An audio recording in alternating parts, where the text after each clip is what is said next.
Hey friends, Ashton here, and welcome back to another episode of Good, True, and Beautiful.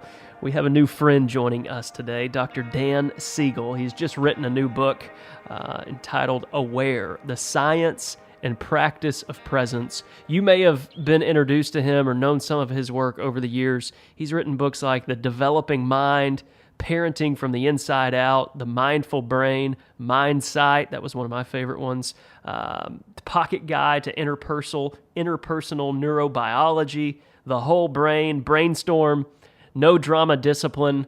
Man, he is a thought leader in the space of mindfulness, of presence and awareness, and I am super excited today. I told him before the call I'm showing up as a student, so I am prepared to listen and take notes today, and more than anything, just introduce you guys to Dan and his work in the world. So that being said, Dan, thanks so much for joining us.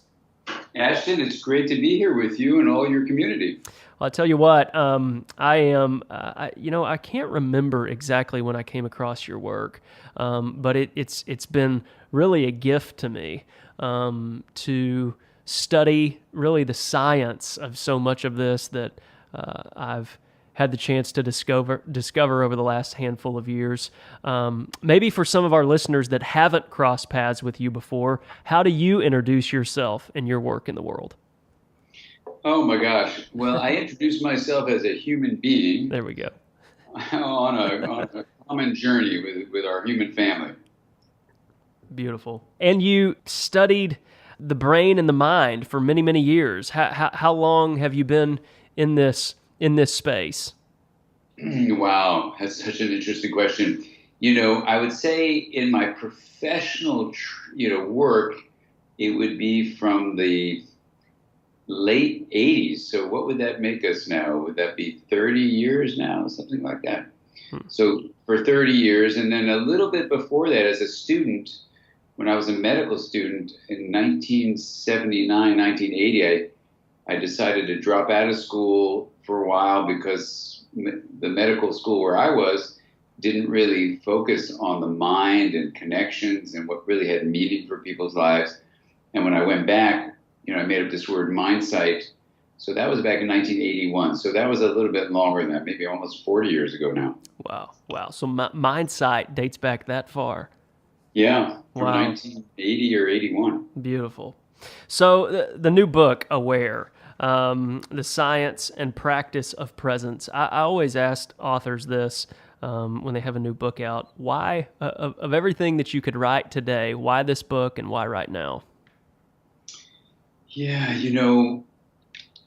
Ashton, I think we need presence in our lives now more than ever before for a number of very pressing reasons. I mean, the simplest one is life has just become really, really fast, with a lot of the ways that the digital world of the internet and smartphones and computers has distracted us. We need to cultivate a way to actually become more awake and more aware. So that's one reason. Another reason is, the world itself is so volatile and uncertain. People call it a VUCA world, volatile, uncertain, complex, and ambiguous. And so you really want to have an inner practice, a way of cultivating being aware that can help you in these very uncertain times. And that feeling of helplessness that comes up, that feeling of anxiety, fear sometimes, when those things take over, they make us go on this state you can call automatic pilots, the opposite of being aware. And so we need to have a practice that anyone can access from any cultural background, from any tradition that they're in, something that's very, accessible to everyone. And that's why I've been working so hard on this book, this last book, Aware, is because it teaches this process called the Wheel of Awareness, which is straight from clinical practice and science. And so anyone from any religion, any contemplative tradition, any kind of background, any cultural place that you come from, it's accessible to you. So that's why I wrote the book Aware. Beautiful. And really the backbone of this book is the Wheel of Awareness. And I'm definitely going to show a picture of this in our show notes. But kind of lead us to the river on this. Hold our hands a little bit on exactly what we're talking about on this Wheel of Awareness. That is this great tool that allows us to, and I think you say this in the book, it allows us to receive the moment, where we can respond to the moment instead of react to the moment, if you will. Hold my hand on really the essence of the Wheel of Awareness. Yeah, exactly. Well, the Wheel of Awareness is a practice that, you can do it, and we'll talk about the details of it in just a moment, but you can do it in a church. So Ed Bacon is the former pastor of the All Saints Church here in Los Angeles. And, twice we filled up his church with his congregants where we were doing the Wheel of Awareness practice to teach them how to develop a more resilient mind. I was just actually with Ed on a pilgrimage where we did the wheel with members of all different religions. 50 of us went, and we did the practice in this forest called the Pando Populous Forest, where there's a whole thing going on there about the interconnectivity of life. So with Ed Bacon, it was really clear, that you could reach out across different religions. Recently, I was honoring my dear friend, a former Catholic priest, John O'Donohue. Oh my goodness! When I knew that you had crossed paths with John O'Donohue before, I was like, I gotta talk to Dan. Wow. Well, John and I were close friends. We used to call each other twins, and we were writing a book together when he suddenly passed. And it's been 10 years, and so we had a big honoring of him. And the president of Ireland, President Higgins, came, and many of John's former Catholic priest friends were there, and so it was a very solemn and also celebratory time. We were celebrating John's life. But I did the Wheel of Awareness there, and it was beautiful to see how it tied into all sorts of religious settings. And so as I share what the wheel is, you'll see that it's really coming from two scientific ideas. One is that a process called integration, which means different things being linked. That's what integration means. That's the basis of well-being. And the second idea was that being aware, being conscious, is needed for intentional change. And then I just thought with my patients here in the office, gosh, what if you integrated consciousness?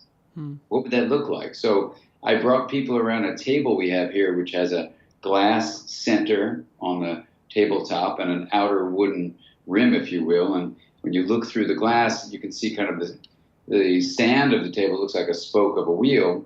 So we didn't want to call it the table of awareness, but we call it the wheel of awareness. And basically, if you're going to integrate consciousness, this is what you do. You say, well, what is consciousness?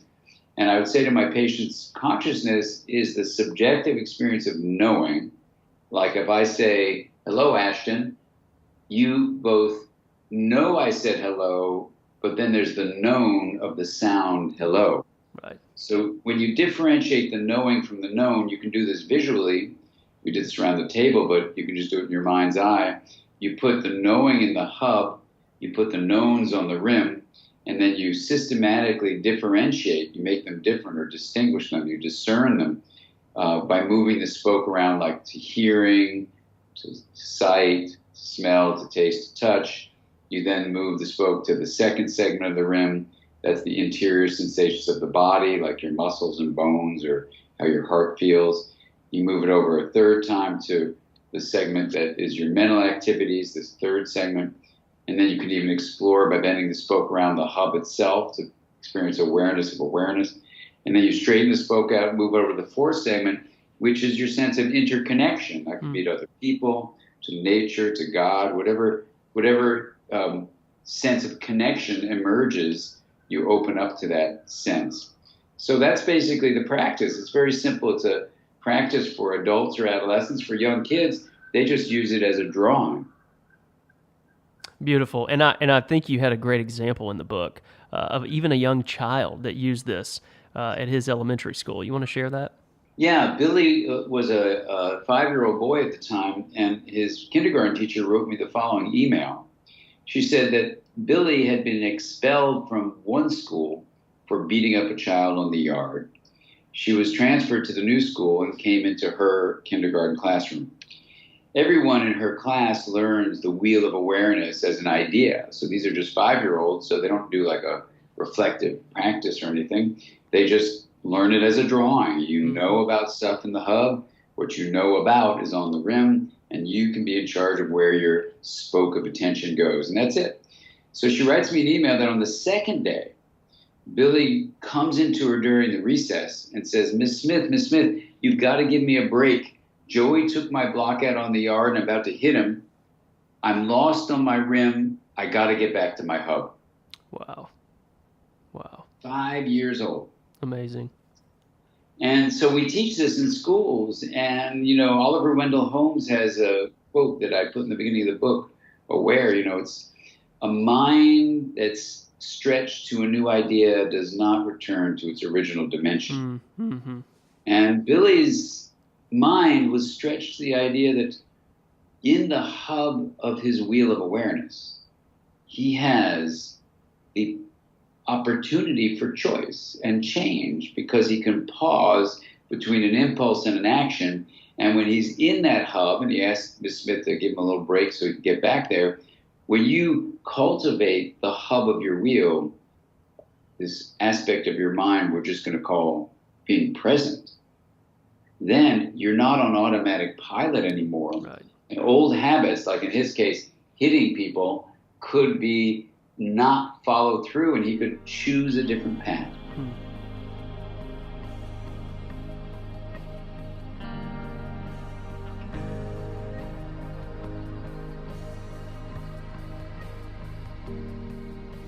Is this what you mean by expanding the container?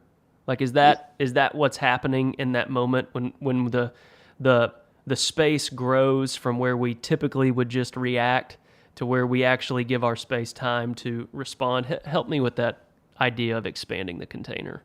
Well, Ashton, that's exactly the idea. If you think about the analogy of a container, if your hub, the container of awareness, is the size of an espresso cup, and life dishes out a challenge. In Billy's case, it was Joey taking his blocks. But we all have challenges in life. And let's compare a challenge to a tablespoon of salt. Yeah. So if you dump a tablespoon of salt into a very small container of water, like an espresso cup size, really small, well, that water is too salty to drink. It puckers your mouth up, and you literally can't process that salt water. So if you do a practice like the wheel of awareness that expands the hub, makes it so the container of water of consciousness of being aware is now, let's say, 100 gallons, and you put in that same life challenge of a tablespoon of salt, and we stir it up in this 100-gallon volume of water, well, what does that taste like now? Just dissolves away. Just dissolves away, and it's fresh water. So that's what we want to do for each other. We want to help each other, expand the container of consciousness, which is basically being more aware by cultivating this wheel of awareness practice and learning to build the hub of your mind.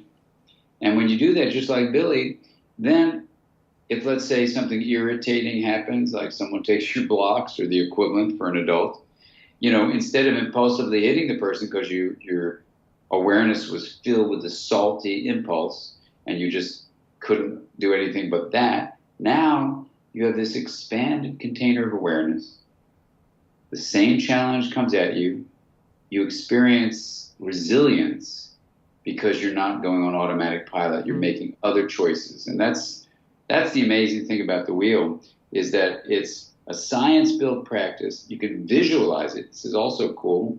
I'm so happy my daughter put in the drawings for the book. She's a great artist, and people just can see the drawings. And even if you just draw it yourself, you got this hub, you got the rim, and you realize right now I'm feeling this or having this impulse or I'm thinking that. You go, those are just rim points. Let me drop into my hub and realize there are other options I have of where to direct my attention. That's good. That's good.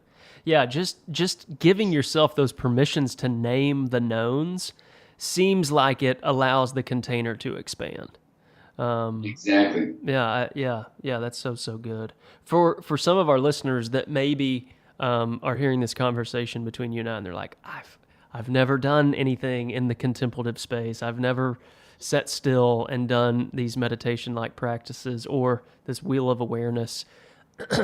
Where do you encourage one to begin? Is this how do you tiptoe into this? Because I think until you begin the practice, you don't understand how to trust it, how to lean into it, and how beneficial it is on a daily basis to expand that container. Yeah. Well, those are great questions, Ashton. So I guess the first thing I would say for people joining us is that, you want to know why you're doing something in life and what it's all about. So the first thing to say is that when you look at the carefully done studies of practices, for example, that help you focus your attention or open up your awareness or develop kindness as an intentional state, those studies are very clear.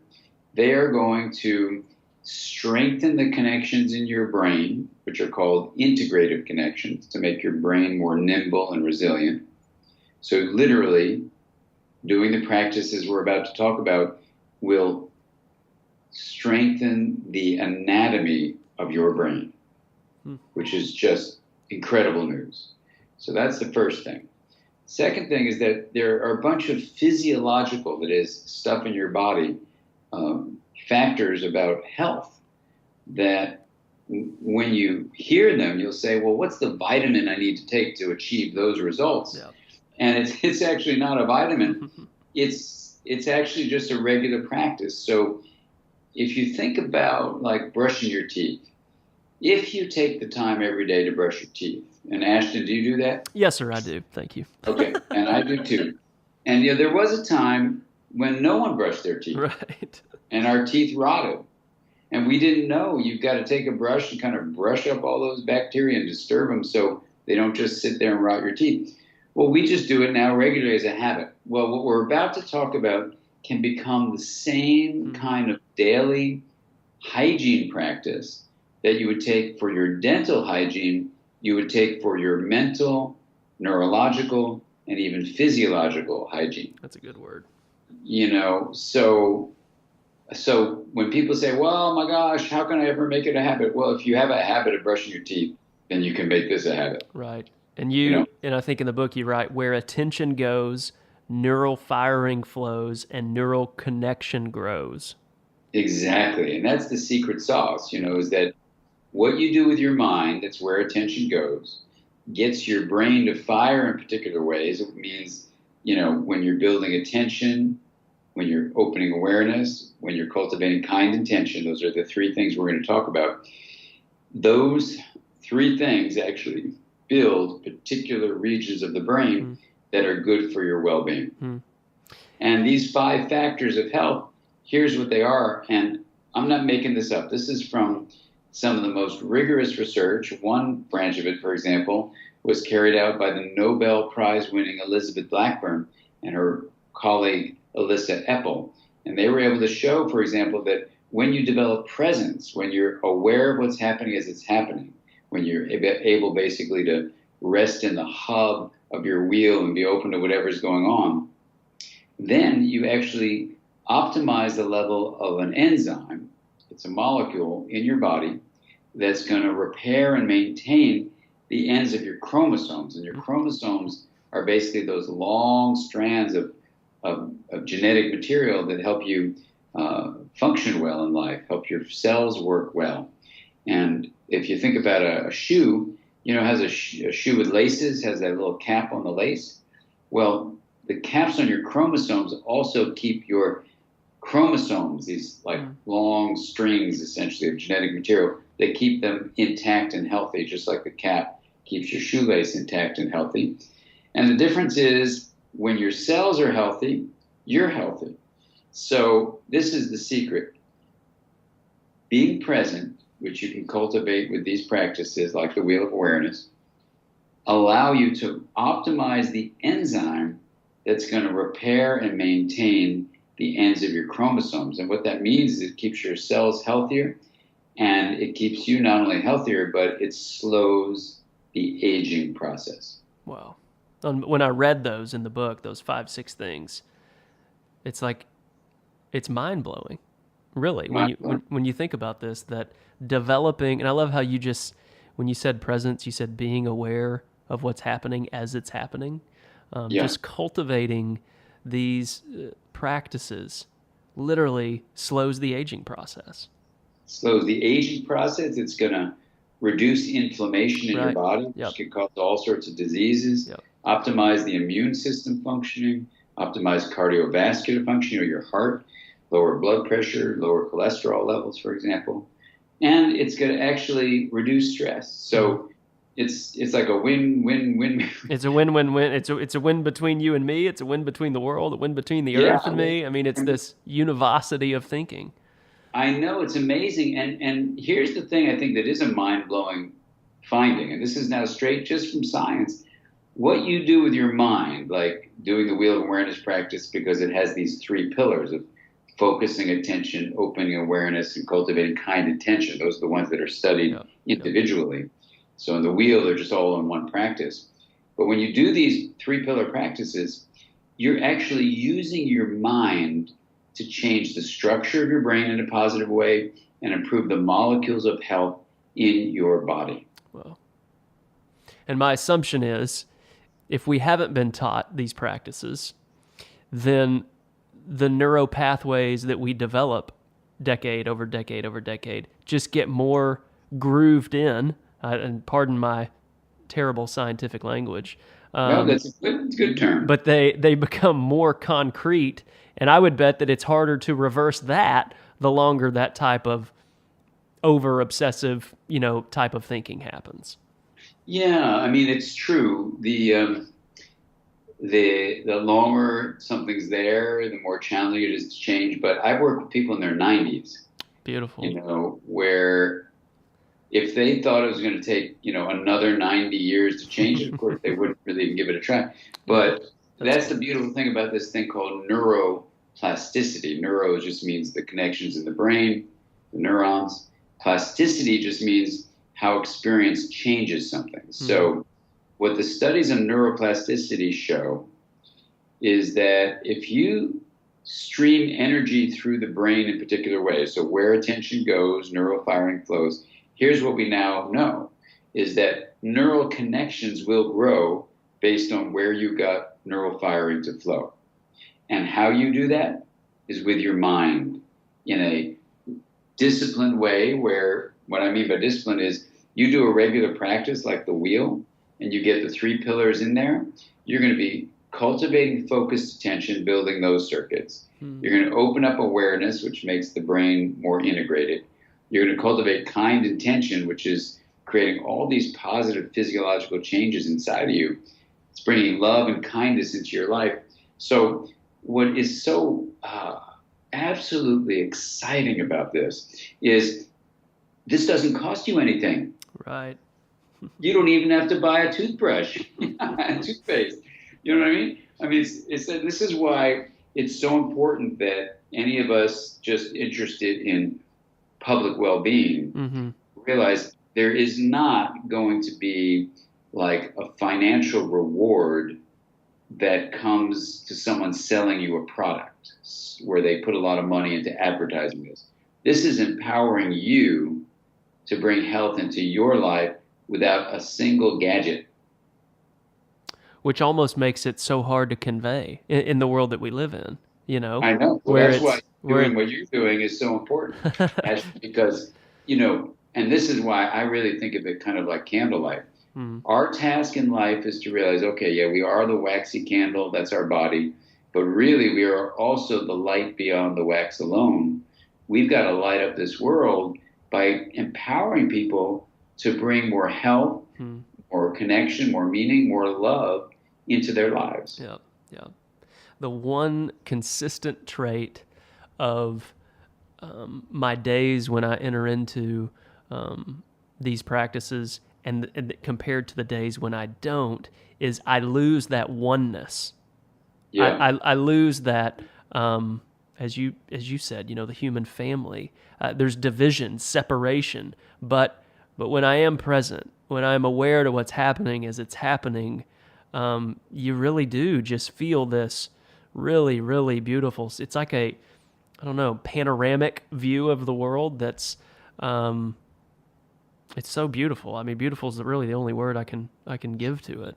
Yeah, well, I'll tell you, it's so beautiful. I'll repeat the word beautiful there, that you're saying that, because I just came from a kind of it was a interesting thing in something called the Way of Nature, but it was basically where we go alone for 3 days into a very sacred kind of natural forested place. Wow. And, they call it solo time, where you might think you're alone, ALONE, but they call it solo all one time. By just adding an extra L into the word alone, it actually becomes all one. That's so good.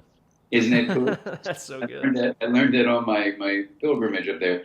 And, what was so beautiful about it is you could experience it becoming connected to everything. And just before that, I had literally been on this Pando pilgrimage I was mentioning with Ed Bacon and 50 other people. And this is where you have this one tree called Pando populus. It's a quaking aspen way up in Utah. And there are 4,700, seemingly separate trees, right? Yep. But it's all one tree. One organism. And just 6 inches beneath the surface of the soil. Wow. You can find the one root ball from which this one tree is just manifesting its 4,700 trunks. Now, when you look at it that way, you realize it's an incredible icon, Pando pilgrimage, let us see that this tree represents exactly the reality of our interconnected nature. And that when you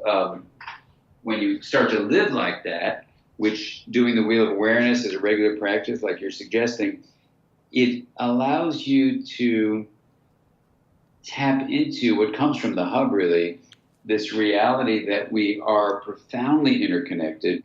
Only modern life tends to give us all sorts of messages that we're actually not that way. And we fall into the illusion, which actually Albert Einstein called a delusion, of our separateness. So we only see what's above that surface of the soil, and we come to believe that we're actually separate.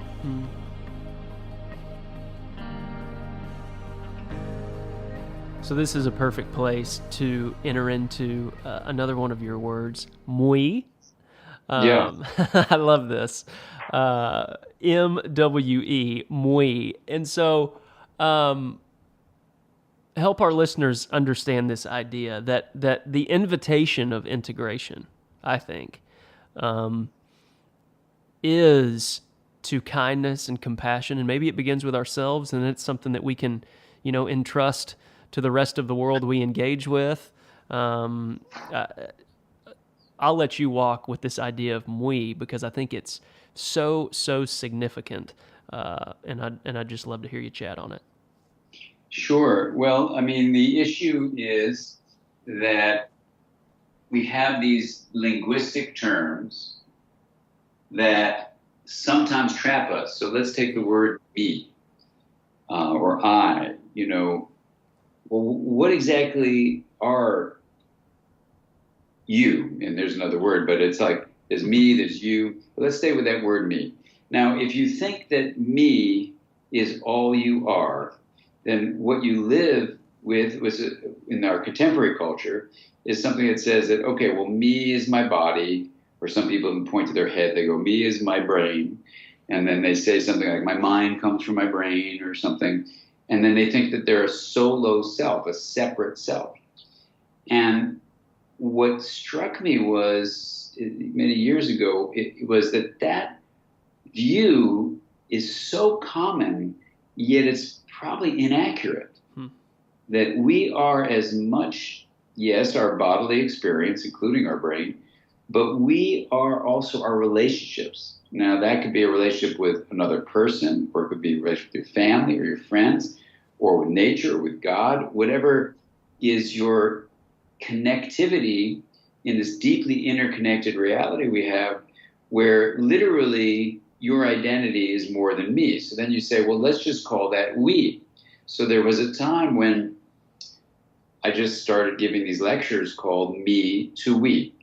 And it seemed like it kind of rhymed, it was kind of cute and everything like that. And one of my online students who was there in an in-person workshop, she came up to me at the break and she said, Dan, I am really, really angry with you. I said, okay, well, what are you angry about? She goes, I'm disappointed in the title of this talk. I said, well, what do you mean, me to we? She goes, yeah, me to we. That's so not right. It's not what you've been teaching. I said, well, what do you mean? She goes, you said it's important to know our history. I said, absolutely. She goes, well, that's me. I said, sure, that's you. She goes, you said we should sleep well and take care of our body by feeding it well and exercising it and stretching it and enjoying the body, and that we have a bodily identity with a history. I said, absolutely. She goes, that's me. I said, of course that's you. She said, well, look at the title of your talk. You're saying me to we implies getting rid of me and turning only to we. And I said, you know something? You're absolutely right. And I totally understand your anger and your disappointment. She goes, well, come up with something else. So I said, well, what do you want to come up with? She goes, something else. I said, okay, how about this? Not only limited to a me, but also embracing the reality of a we. And she looks at me with these disappointed eyes and she said, that doesn't work. I said, okay, if the whole idea is integration, where something's got to be differentiating from something else, and then you honor the differentiated elements, but then you link them, then maybe if we take me and take we and put them together, what if it were like, oh, how about this? I said to her, what if it's a MWE, M-W-E? And then her eyes lit up. She said, that's it. That's it. And so ever since then, this is a while ago now, I've been inviting people to consider in English, and we do this in different languages too, what does it mean to integrate a bodily self and a relational self? The me plus the we equals a we. And what's been so fascinating, Ashton, is that there's a relief people get when they take on this new word, whatever language it's in. And I think that relief is that we've been living a lie of a separate self.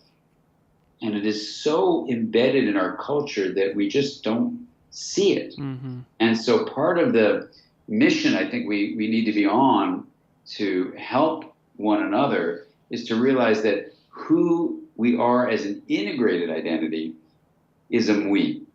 And that together we can make this a kinder and more compassionate world as we. And that has been just incredibly moving to see how people respond to that. Well, that's non-dual consciousness 101, right? I mean, that is from creating mui is that third way, moving out of, the dualistic way of approaching it. I can see how she brought that to you, and I just love what a gift that idea is. And I can see it does lighten the load a bit. You can feel it. I mean, you can feel it, and it, it's exactly parallel to the analogy of the candle, that yes, we have a body, that's the me, that's the wax.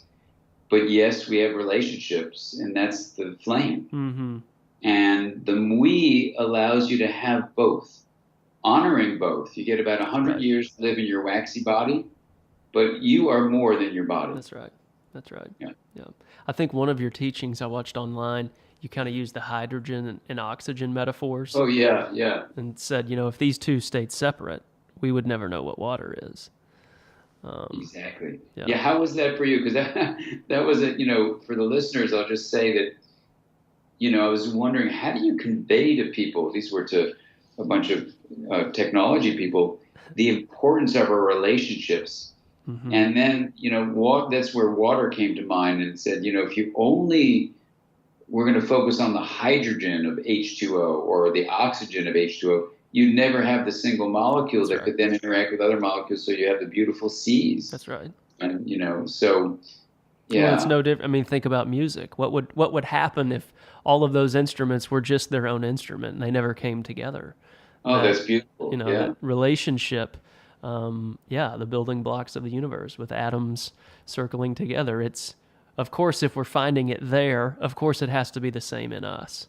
It's so interesting you say it about music because my son is a musician, Alex Siegel, and when he does his stuff, I hear exactly where I hear this incredible. Hmm. It's really spiritual, really. I mean, it has meaning and connection and a deep sense of, I don't know, magic that emerges from it whether he's playing by himself with different instruments or with his band. You get a feeling of honoring the magic of things emerging because the whole is greater than the sum of its parts. Bingo. Yeah. Bingo. Ah, I could do this all day with you, Dan. This is too much fun. Yeah, Ashton, absolutely. I mean, it's great to be a we with you. I do believe, I mean, it's fun and it's funny and it's serious too. I do believe if we start getting people all around contemporary culture from all different religions and cultural backgrounds to realize the we nature of an integrated identity, Mm-hmm. then people will break free of this separate self way that we've been encouraging young children to live, adolescents to live, and it's leading to a sense of disconnection and meaninglessness, That's right. which isn't good for anybody. No. So, the good news is we're talking about a shift in awareness, like mui, for example, from me to mui, or a shift in expanding that espresso cup size to a big hub of your wheel. That's good. Yeah. And it doesn't. We're not trying to sell anybody any goods. We're not trying to have some kind of sell widgets. We're saying people can be empowered to shift their perspective of who they are, not get rid of who they are, but expand who they are. Yeah. Not get rid of the wax, but realize you're also the flame. And think about what an illuminated world together we can make. Yeah, let's go. That's what I'm talking about. I think I almost quote this on every interview right now because for some reason the road leads here. I interviewed Mark Nepo earlier this summer, and he was firing wisdom over and over, and he just said, Ashton, at the end of the day, the further I can go into you, I can find me, and the further I can go into myself, I can find you. And I mean that is like the sentence of my summer of 2018. Beautiful. I love it. And that has such a beautiful thought, but really gives some handlebars to that we conversation.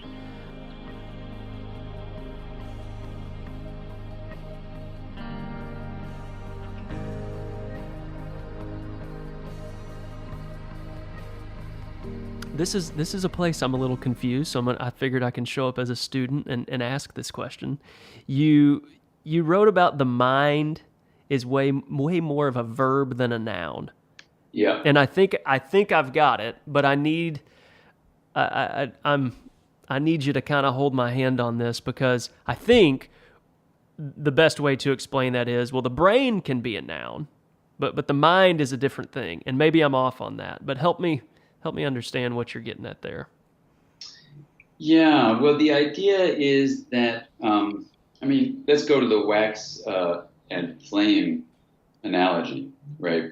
So on a very initial level, you look at this whole setup, you see a candle, and that candle, the wax of the candle, sure, it's a wax and a wick, and it's sitting there in a candle holder, and you would call it a noun, right? It's a candle. But the flame is a verb, right? It's energy being released and flowing, right? So it's this same way that, sure, there's a bodily experience you have. Your body has nouns as skeletal features and organs, and that we call nouns. But you are as much a noun as you are a verb. That is, you are a process. Yeah. Now, when it comes to the mind itself, we do have a body for sure, no question about it. But the way we light up each other's lives, that's a process. And you can't own it. You can't put it in a box. You can't say that it's mine, not yours. It's something we share and bring into the world, just like the flame brings the light. And so this is what I mean by a verb. And, when things are hard, you want to cling onto things as nouns and say that you own them, or you can understand them, or you say they're this size or that weight or whatever. So you really want to be able to grasp a noun. But if you try to make the mind into a noun, it just doesn't work. And it's just like snuffing out the flame of the candle and saying, I only want this candle to be wax. I don't want to deal with this verb-like flame. And so that's what I mean. I think a lot happens in modern culture to make us frightened, to make us want to think there's something fixed and noun-like about our identity. So we say we're just the wax, just the wax, just the wax. And people living like that, they may initially get a feeling of safety because they can predict everything. But soon they come to feel a kind of sense of meaninglessness, of disconnection. And I think actually a lot of the, this is sad to say, but a lot of the anxiety and depression and even suicide that we're seeing rise in our youth is because so many factors in contemporary culture are telling them to live a noun-like existence, like comparing, how they think their life should go to the curated photographs people put on social media that make them feel inadequate, and nobody's life is as good as their social media platform makes them look like it is. And so a child who's growing up thinking I'm just a me, and then they look on these digital environments and feel that they're not enough, gets anxious and gets depressed and says, what's the point of living? And so, sometimes, and I don't mean to be so serious about it, but I think this issue of the verb-like nature of who we are, of the mind, is more than just some kind of philosophical or scientific or clinical statement. It's actually all about the well-being of people. Because the more we live like, I'm only a noun and I've got to set up my noun-like photographs that capture the experience I had last weekend at the party, and look how happy I am, and look how many friends I have. That's a number. I've got this 100 number, whatever. All that stuff is noun-like illusion that makes you feel bad. I mean, that was just a massive dot connection for me. Over-identification with our individual nounness. I'm a doctor. I'm a realtor. I'm a psychiatrist. I'm a mom. I'm a dad. Can be one of the things that actually weighs us down with depression and anxiety if we aren't interacting with the verb side of ourselves. Exactly. Wow. Man, that's huge. It's huge. I wish I had a bell to ring. I'm like, ding, ding, ding, ding.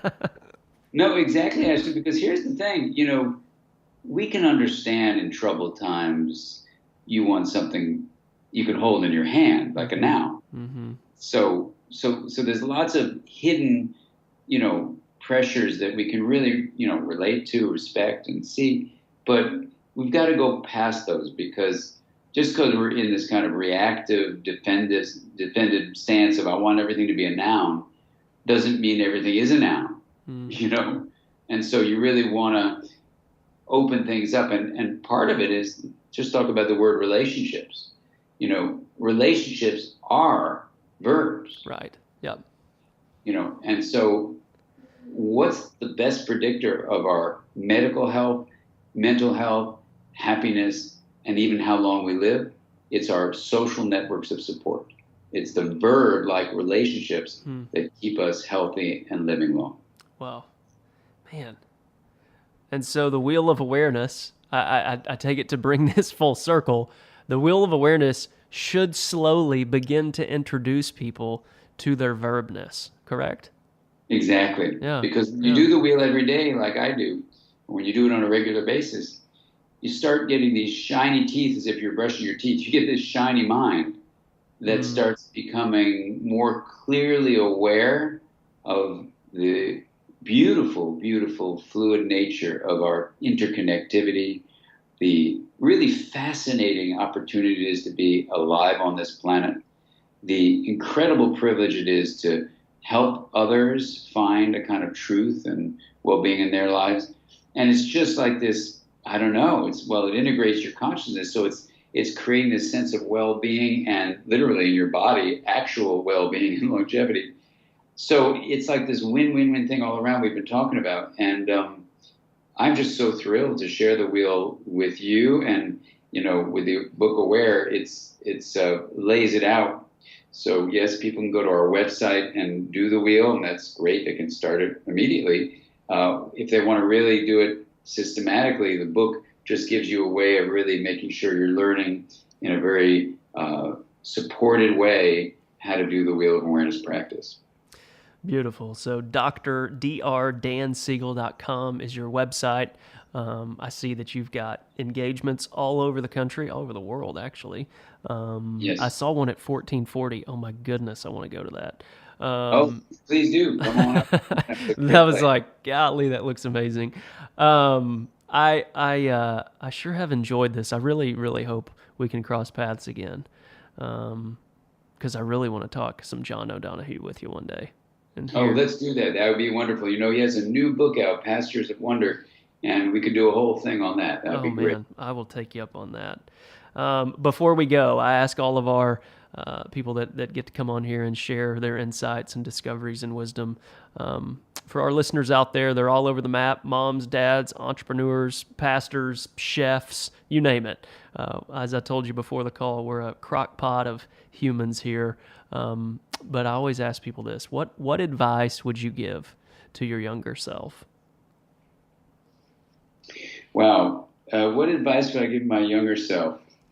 I would say really check in with your internal compass and trust it, and you'll get so many messages from the outside world and the world of media and stuff, but, really draw on and build on that internal guide that will set you on a good course. You just have to listen. Just have to listen to it. Absolutely. Beautiful. Hey, before you go, don't forget to hit subscribe right there on your phone. That's probably where you're listening. And if you enjoyed this, would you mind leaving us a review? One of the things that we're wanting to do is get this information out to as many people as we can. And we are finding that when people leave good, true, and beautiful reviews, that helps us get this information out more and more to people all across the world. I do not take it lightly that you invite me to ride shotgun with you in your car. You allow these conversations to be a part of your jogs. You allow these conversations to be a part of the communities and families and businesses that you've been entrusted. I do not take that lightly at all, and I am thrilled that you have joined us here at this table, at this conversation. There's always a seat left. There's always room for more, and we are just so grateful for you guys joining us here at Good, True, and Beautiful. And as you approach this week, may you pause by the orchid, listen to the bluebirds sing, and be love.